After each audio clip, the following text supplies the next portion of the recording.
বিসমিল্লাহির রহমানির রহিম। হে জগতবাসী, আজ আমি শামীম আলী চিশতি আপনাদের সামনে যে আলোচনাটি নিয়ে আসলাম, সে আলোচনাটি হলো যে আমাদের মুসলমান ধর্ম, ইসলাম ধর্ম বলে থাকি, এটা আমাদের ধর্ম, কিন্তু যে যেই ধর্মে আছে সকলেই সকলের ধর্ম বলে জানে। তবে একটি কথা কি, যে কোরআন শরীফ খুললে আমরা যে জিনিসটা পাই, যেমন আল্লাহ ঈসা আলাইহিস সালামের কথা বলেছে, যেমন সূরা আলে ইমরানের মধ্যে, যেমন দাউদ আলাইহিস সালামের কথা এসেছে, মুসা আলাইহিস সালামের কথা এসেছে। তো এখন দেখা যায় যে নবী ও রাসূলগণ এসেছিল পূর্বে।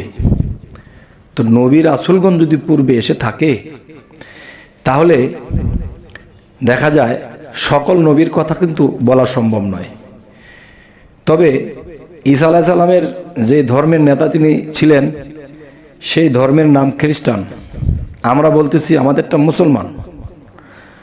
আবার মুসা আলাইহিস সালামের ধর্মের নাম ছিল ইহুদি, এবং দেখা যায় দাউদ আলাইহিস সালামের ধর্মের নাম ছিল নাসারা।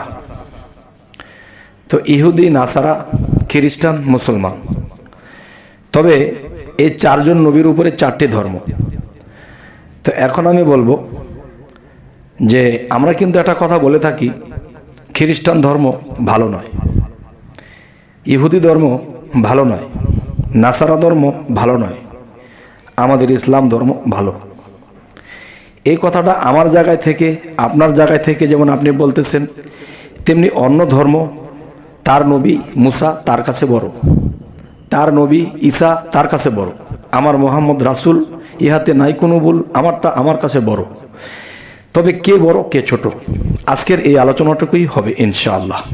দেখবেন চারজন নবী শ্রেষ্ঠ, চারজন নবী শ্রেষ্ঠ, এর মধ্যে কোনটা শ্রেষ্ঠের বাহিরে?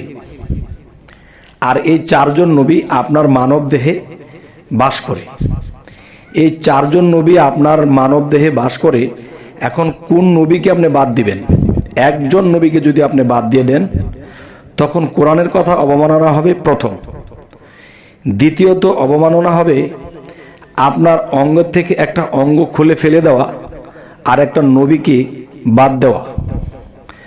তাহলে নবীকে যদি বাদ দিতে না পারি, তাহলে কিন্তু নবীর, যদি একজন নবীকে বাদ দিয়ে দিই, তখন আমার অঙ্গের থেকে একটা অঙ্গ ফেলে দেওয়া সমান। সেটা কিরকম? যেমন মুসা কালামুল্লাহ। কালাম শব্দের অর্থ কি? কালাম শব্দের অর্থ কথা। আমরা যে মুখে কথা বলি, এই মুখের মধ্যে কে আছে, কার গুণ ক্ষমতা? মুসা আলাইহিস সালামের। যেমন মুসা আলাইহিস সালাম কিন্তু আল্লাহর সাথে বেশি কথা বলতো, কালামুল্লাহ মানে কথা বলতো সে। তাহলে এই মুসা আলাইহিস সালাম আপনার মুখের সাইড, এবং দাউদ তিনি আপনার জবানের সাইড, তিনি আপনার জবানের মধ্যে সে নবীর গুণ ক্ষমতা দেওয়া আছে বলে আপনি সুর করে কোরআন পড়তে পারেন, সুর করে আপনি আজান দিতে পারেন, সুর করে আপনি কিছু গাইতে পারেন। তো এখন আমি বলবো ঈসা। ঈসা আমাদের কোন জায়গায়? তার কিন্তু একটা নাম আছে রুহুল্লাহ, ঈসা রুহুল্লাহ। তিনি কিন্তু আমাদের রুহের মধ্যে মিশে আছে, বা রুহু তার মধ্যে মিশে আছে, রুহুল্লাহ। এরপরে মোহাম্মদ রাসূলুল্লাহ, তিনি কিন্তু সমস্ত পয়গম্বর নবীদের মধ্যে শ্রেষ্ঠ বলা হয়। তাহলে এখন যে কথা বলবো, আমার মানব দেহের ভিতরে শ্রেষ্ঠ চারটা স্থান। সেটা কি কি? যেমন নাক দিয়ে আমি ঘ্রাণ পাই, এই ঘ্রাণটা আমি অন্য অঙ্গ প্রত্যঙ্গ দিয়ে পাই না, শ্বাস প্রশ্বাস নিতেছি। এবং কান দিয়ে আমি শুনতে পাই, আমার অন্য কোনো অঙ্গ প্রত্যঙ্গ দিয়ে কিন্তু আমি শুনতে পাই না। চক্ষু দিয়ে আমি দেখি, তাহলে অঙ্গ প্রত্যঙ্গ অন্য কোনো অঙ্গ প্রত্যঙ্গ দিয়ে দেখা যায় না। আচ্ছা, তাহলে নাক, কান, মুখ, চোখ, এই চারটা জায়গা শ্রেষ্ঠ। এরকম নবীদের মধ্যে চারজন নবী শ্রেষ্ঠ। তাহলে আমরা এখন বুঝবো স্পষ্ট, সে কথাটি হলো, আপনারা শুনতে গিয়ে কিন্তু বোধ করবেন না কষ্ট। যদি এই হিসেব করলে আমি যদি ইহুদি ধর্মের নেতা হযরত মুসা আলাইহিস সালাম তাকে যদি বাদ দেই, তাহলে আমার কথা মুখের অংশ বাদ দিতে হবে।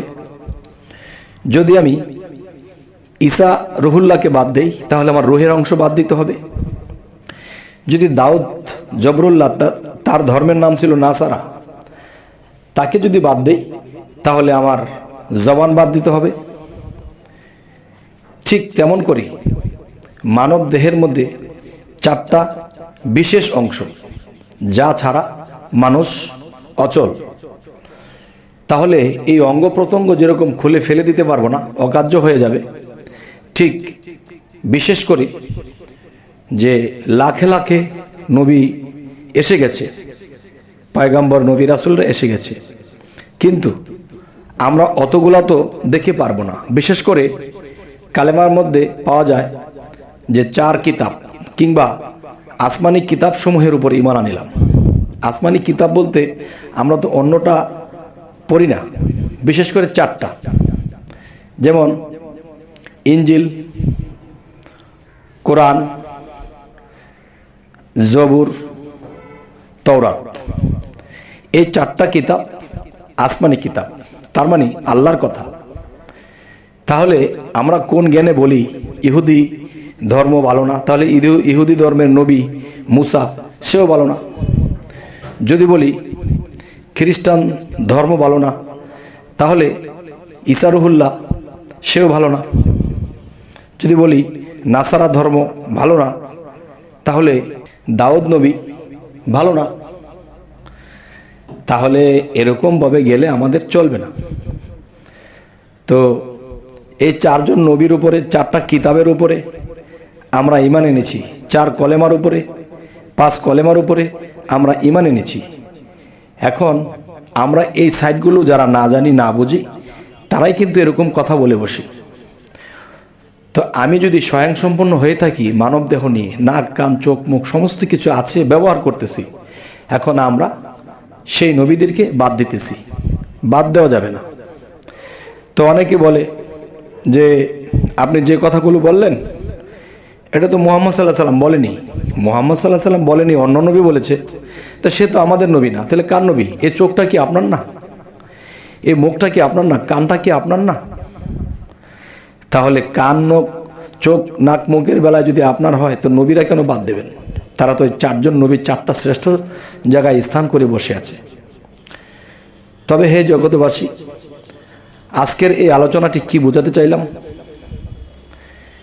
ধর্ম যার তার, আল্লাহ কিন্তু সবার। কেননা আল্লাহ কিন্তু সবাইকে খাওয়ায় রাখে, অন্য ধর্মের লোককে কম খাওয়ায় না। আর আমরা ইসলাম ধর্মে আছে বলে আমাদেরকে বেশি খাওয়ায় না। যার যতটুকু দরকার সমান করে দিচ্ছেন আল্লাহ, কারো প্রতি অবিচার করেন না। তবে আমি মাঝে মাঝে ইউটিউবে খুব কঠিন কঠিন কিছু কথা বলি এবং থাম্বনেলের মধ্যে একটু কঠিনভাবে কথা লিখি, যাতে মানুষের জিনিসগুলো দেখে। আর নর্মাল কোনো কথা হলে হয়তো মানুষে অনেকে অবহেলা করে, দেখে না। কঠিন কোনো ভিডিও যদি দেওয়া হয়, থাম্বনেলে যদি একটা কঠিন কথা লেখা হয়, তাহলে সেটা দেখে। তো আজকের যে আলোচনাটি ওরকম কোনো কঠিন বিষয় না। তো এই জিনিসগুলো মানুষ যদি দৃষ্টি আকর্ষণ করে শোনে, তাহলে অবশ্যই ধর্ম কি, নবী কি, আমরা কি, তা বোঝা যায়। তো যাই হোক, হে জগৎবাসী, আজকের যে আলোচনাটি এজন্যই করা হলো যে আমরা কোনো ধর্ম, কোনো নবী, কাউকে ছোট চোখে দেখব না। কেননা আমার কাছে আমার কান অনেক বড়। রাস্তাতে চলতে গেলে যদি পিছন দিয়ে হর্ন দেয়, আর যদি আমি কানে না শুনি, তাহলে গাড়ি উপর দিয়ে তুলে দেবে। তাহলে কানের দরকার, তাহলে ওই নবীর দরকার। যদি আমি কথা না বলতে পারি, তখন আমি বোবা হয়ে গেলে আমার অনেক ক্ষতি হয়ে যাবে। তখন আমার মুখের মধ্যে কালাম শব্দ, মানে কথার শব্দ, মুসা আলাইহিস সালামের গুণ দেওয়া আছে। তাহলে সবটাই যদি আমাদের দরকার হয়, কিন্তু অস্বীকার করলে তো কাফের হয়ে যেতে হবে। তবে হে জগৎবাসী, সকলেই ভালো থাকবেন। তবে আমাদের চ্যানেলের আলোচনা যদি আপনাদের ভালো লাগে, তো অবশ্যই সাবস্ক্রাইব করে রাখুন। পরবর্তীতে আমাদের ভালো ভালো ভিডিওগুলো আপনারা পেয়ে যাবেন। তো এই বলে রাখছি, আল্লাহ হাফিজ।